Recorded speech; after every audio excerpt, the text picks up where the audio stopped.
What different systems are available for the cleaning process? The choice of cleaner system combinations plays a crucial role in the cleaning process. But which one suits you best?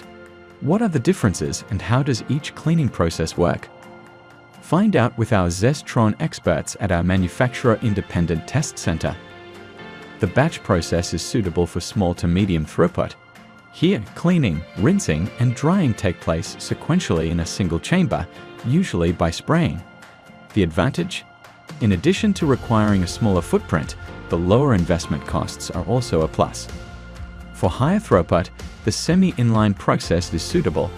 In this process, the assemblies are transported through several chambers, often utilizing dipping with ultrasound or pressure flooding.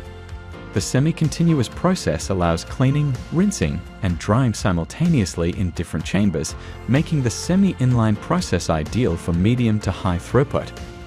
For a fully automated solution, the inline process is the best choice.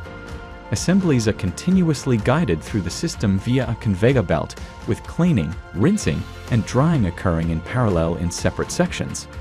This method is suitable for very high throughput and allows full integration into your production line. At ZESTRON's in-house technical center, you can test all these options in practice. Do you need a cleaning process or want to optimize an existing one? Feel free to contact us. Check out our new German YouTube channel. Subscribe now and stay updated.